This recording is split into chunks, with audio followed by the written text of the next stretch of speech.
There's really only one way to achieve sustainable weight loss. It's simple to understand, but not necessarily easy to apply. It's not about calories. It's not about willpower. It's not about depriving yourself, restricting yourself, or even suffering. The only secret for weight loss is to reduce cell inflammation. It's pretty simple. If your cells are inflamed, your hormones that burn fat cannot get into the cell and do the job. It's like if I turned my mic off here and I'm shouting at you, you won't hear the message. There's gonna be dysfunction.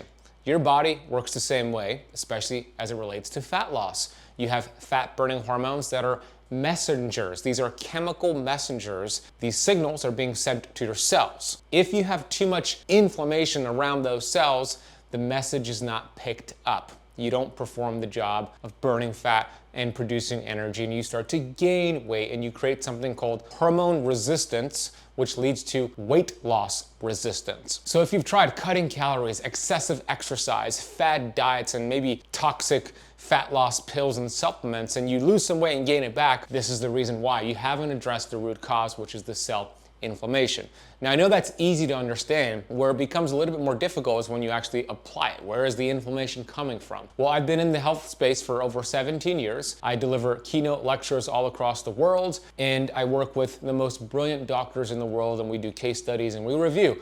Where is the inflammation coming from? And I've outlined in this lesson the top 5 causes that I believe that lead to cell inflammation. Once you remove this interference, then the body goes to heal itself. So let's start with the first cause of inflammation, and then we'll move on to the next one, and so on and so forth. That's gonna be high levels of glucose, high levels of insulin. When you have elevated levels of blood sugar in your bloodstream, that is a toxic state to your metabolism. It creates rapid aging and cell inflammation. Where are we getting these glucose spikes? Where are we getting these insulin spikes? Well, it's important to understand that glucose in the bloodstream is natural. It's not toxic if it's there. It's only toxic and inflammatory when it's elevated. So there are certain foods that we eat and the frequency that we eat those foods that cause a rise in blood glucose, which then forces your pancreas to produce insulin to clear that blood glucose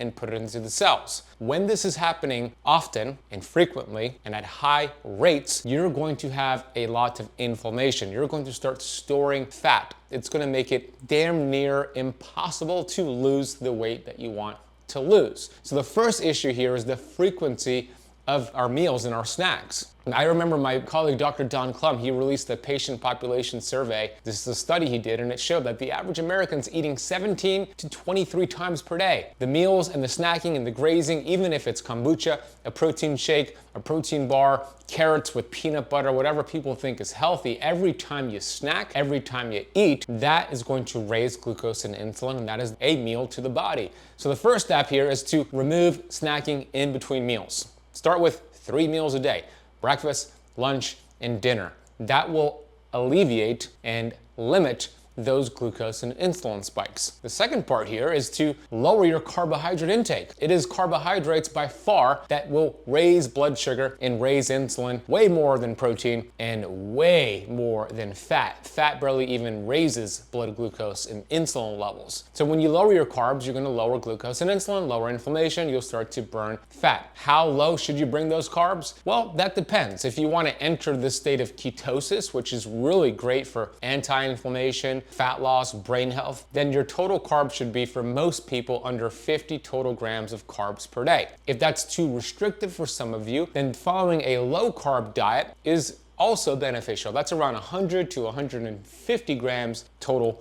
of carbohydrates per day. The average person's eating over 300 grams of carbs per day, and eating it frequently, that will create inflammation, weight gain, hormone resistance, and eventually the weight loss resistance. The second cause of cell inflammation are bad fats. I know I mentioned that fats don't really raise insulin, and that is true. That's not the only thing we're looking at here. We're looking at fats that are not stable, that actually could also cause inflammation in a different way than blood sugar and insulin does. And there are a whole set of fats that arguably are actually more inflammatory than sugar, and even more inflammatory than smoking cigarettes. Why do I say that? Well, there was a study that showed when you eat these bad fats, and this is a study from Dr. Martin Grunfeld, he showed that French fries fried in these bad fats, they're called vegetable oils, produced the same amount of aldehydes. Aldehydes are carcinogenic, cancer-causing. This is what tobacco cigarettes cause as well when you smoke it. Same amount of aldehydes produced from French fries as tobacco cigarettes. Essentially, they looked at a study, in this study, they looked at a 5-ounce serving of French fries, which was about 20 to 25 French fries cooked in vegetable oil. And they showed the same amount of aldehydes from smoking 20 to 25 tobacco cigarettes. So essentially, that means one French fry cooked in vegetable oil, if you eat it, it's equivalent to one tobacco cigarette smoked in terms of the aldehydes produced. These vegetable oils are everywhere. They're in about 80% of our food supply.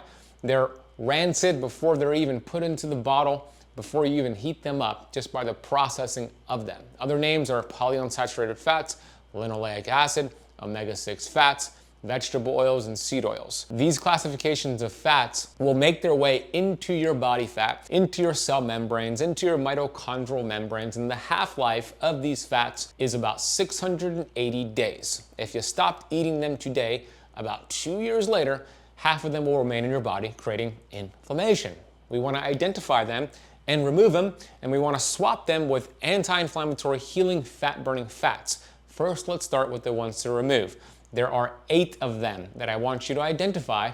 Write down. Don't cook with these. Make sure they're not in your ingredients on the foods you have in your kitchen. Here's the list. Canola oil, called rapeseed oil in the UK, corn oil, cottonseed oil, soybean oil, sunflower oil, safflower oil, rice bran oil, and grapeseed oil. Those are what Dr. Kate Shanahan calls the hateful 8. Instead of those, we want what's called saturated fats and monounsaturated fats. These are healing fats, supporting your metabolism, lowering inflammation, allowing you to burn fat and lose weight quickly. These are animal fats such as butter, ghee, beef tallow, duck fat, amazing, even lard if you could find it from a healthy source. Then we have these fruit-based fats that are also healthy, like coconut oil, avocado oil, and even olive oil. These are much healthier. You make that swap, you're gonna be golden. Now, when I go to restaurants, I always tell the server, I have allergies to these vegetable oils. They're called seed oils. And I show this seed oil allergy card, which shows the bad fats I mentioned. And I say, hey, look, instead of cooking in these bad fats, I kindly request for you to make my food in these healthy fats. And usually they accommodate. Happens all the time. They show this to the server, and it's called the seed oil allergy card. And I would like for you to use it too. It's free download right now over at seedoilcard.com. We'll put that link in the notes down below.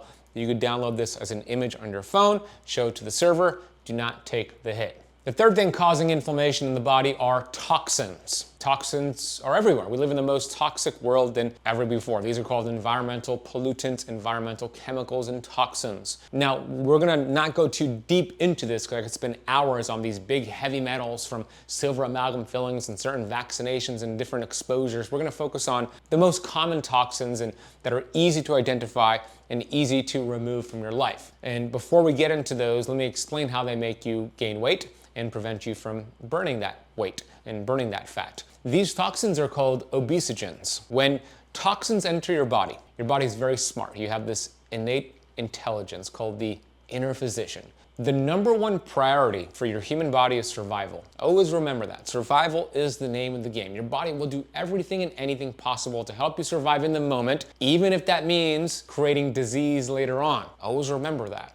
So when these toxins enter the body through our food supply, on our skin, maybe even breathing them in, your body wants to survive. So it does not want those toxins to enter your vital organs and kill you right away. So it activates a pathway called PPAR-gamma. PPAR-gamma simply just shuttles those toxins into your fat cells. These toxins are called lipophilic, meaning fat-loving. It loves fat. It loves your body fat. It does this because there's a lot of room in your fat cells for these toxins to just go and live. The solution to pollution is dilution, and this is how your body does it. So it enlarges your fat cells. What happens when you run out of room? It actually creates new fat cells. This is what toxins are doing. And then you try to lose weight, you start dumping these toxins, your body starts noticing every time you burn fat, you release more toxins, I'm gonna slow down fat loss, and it's a vicious cycle that leads to weight loss resistance. So we need to stop this right now. Here are the top things, or the easiest things that you can do right now to avoid this level of toxicity that we are reaching these days. The first thing is to say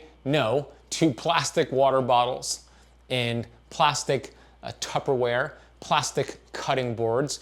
Plastic is everywhere. We live in a plastic generation, and these are obesogenic toxins. So you want to, like you can see for those watching on YouTube, drink out of glass as often as possible. Avoid plastic water bottles. You might say, but Ben, I don't leave my plastic water bottles in my car or in an environment that's hot. Okay, that might be the case and that's great, but what about the transportation that got to that bottle of water to the supermarket, or the grocery store, or the convenience store? It probably was exposed to high heat temperatures, and those toxins, those plastics, leach into the water. So glass over plastic, that's the first step. Wooden cutting boards over plastic cutting boards, that's another tip for you, because the plastic cutting boards, you'll get a whole bunch of microplastics in your food. You never want to use, and I am cognizant of just telling you, you never want to, because I'm not here to preach to you, or I'm just here to share information and you could take it and apply it. But we don't want to use plastic Tupperware, especially in the microwave. It might say microwave safe. That just means it's not going to explode and melt in the microwave. It doesn't mean it's healthy for you.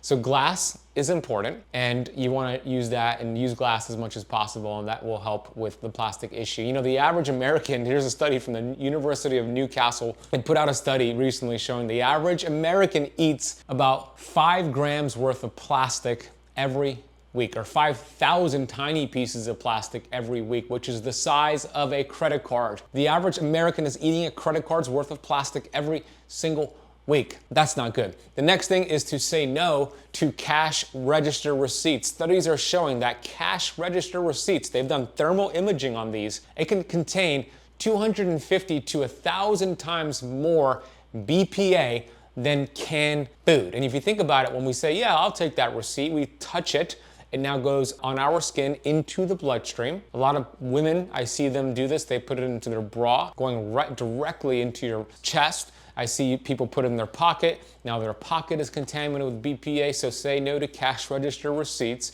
And some easy things for you to do is do an audit in your environment.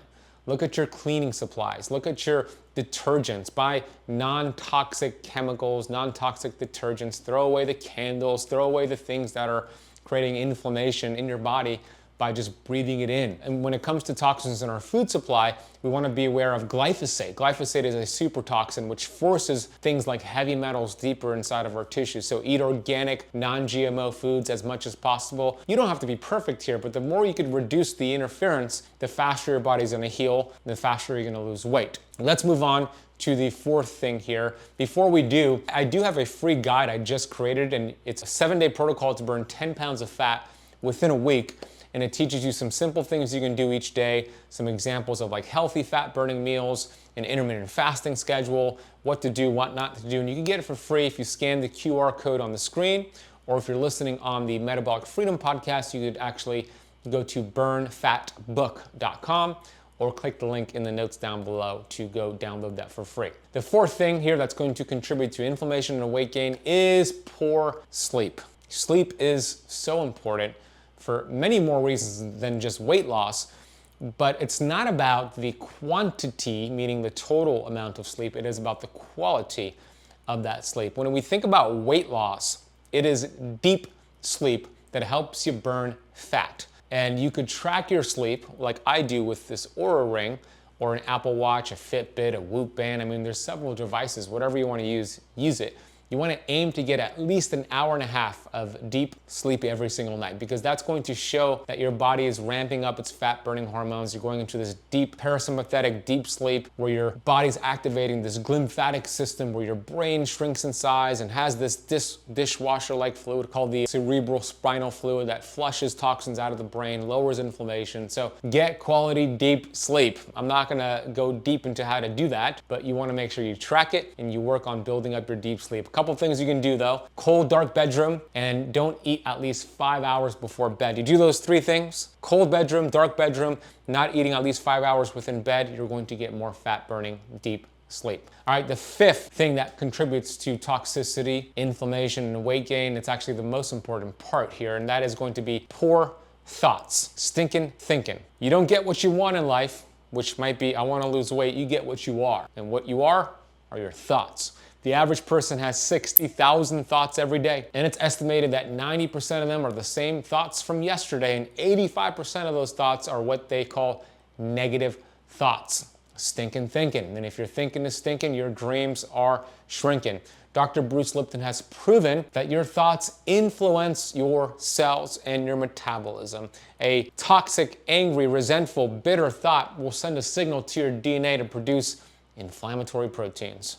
But if that thought is a grateful thought, a loving thought, an abundant thought, same signal is sent to your DNA, but now it's producing anti-inflammatory proteins. So if we have 60,000 thoughts a day, which we do, we have 60,000 opportunities to put the body in a healing, anti-inflammatory state. And I believe that's the greatest health tip, greatest biohack you could ever understand and ever apply in your life. Change your thoughts, change your health, change your life. Now I'm going to get into the Q&A here. And before I do, I want to share with you about my brand new book coming out called Metabolic Freedom. I have a brand new book called Metabolic Freedom, published with Hay House, being released May 13th, 2025. This book outlines the exact steps to restore your metabolism, heal your hormones, and burn fat. It presents to you the problems to why we see metabolic disease and the exact steps to restore your metabolism to burn serious fat. At the end of the book, there's a 30-day plan for you to lose up to 30 pounds in 30 days. And here's the exciting announcement. You could get this book right now. And when you order it today, you'll get a free Metabolic Freedom mini course where I teach you how the metabolism works, my favorite keto and fasting hacks to burn fat, and exclusive interviews with Dr. Jason Fung, Dr. Daniel Pompa, Cynthia Thurlow, Megan Ramos, and others. That is all for free in this mini course. If you go to the QR code on the screen right now, or if you're listening on the podcast, head to metabolicfreedombook.com or click the link at the top of the notes of this video and this podcast. You could go purchase the book right now and get immediate access to this free mini course and exclusive interviews. Click the link down below or go to metabolicfreedombook.com. First question is, what is your favorite intermittent fasting schedule for losing weight?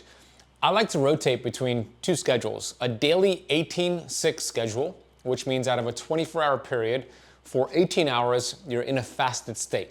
Just water, coffee, tea, no food for 18 hours. Within a 6-hour eating window, you have your meals. Remember, low carbohydrate, higher fat, higher protein within a 6-hour eating window. So that could be 12 to 6 p.m. You have 2 to 3 meals within that window, and then 6 p.m. to 12 p.m. the next day, you're fasted. You could rotate that, change it up, but just the goal is 18 hours fasted, 6 hours eating. That's a daily routine for fat loss in regards to intermittent fasting. Then I like to throw in a 24-hour water fast once a week where you just go lunch to lunch or even breakfast to breakfast or even dinner to dinner once a week. So if you're done eating, let's say Sunday at 6 p.m., you would fast all the way until Monday at 6 p.m., 24 hours in a fasted state. Just water, coffee, tea, electrolytes, no food. It's a great way to lower inflammation, lower insulin, tap into stored fat. The next question is, does walking help with weight loss?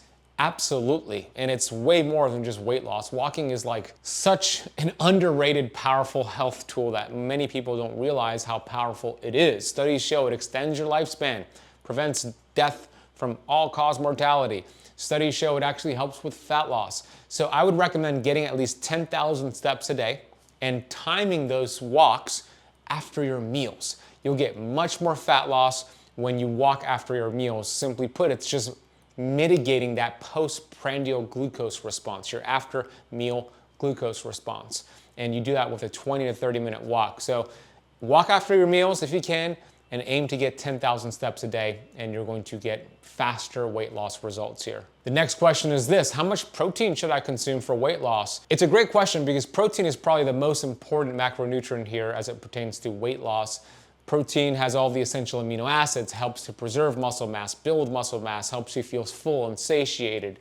Protein is a very important macronutrient, and in general, you want to consume 1 gram of protein per pound of your ideal body weight. So if you're watching this or listening to this and you weigh 195 pounds, but your goal weight, your ideal body weight is 155 pounds, then you want to consume 155 grams of protein every single day. Or most days. You won't get it on that 24-hour fast, but outside of that, get it on those days. That's the ideal number of protein, or the number of grams of protein to consume every single day. You now understand the secret to weight loss. It's simple to understand, maybe a little bit more difficult to apply. Apply what resonated with you the most here. Share this episode with somebody you know. If you're listening on the podcast, leave it a rating and review. And I thank you for watching and listening to the entire episode. And hey, I have a brand new video that will take what you learned today to a different level. This is a lesson that teaches you how to lose 5 pounds in 10 days with 3 simple breakfast rules. Check out this clip.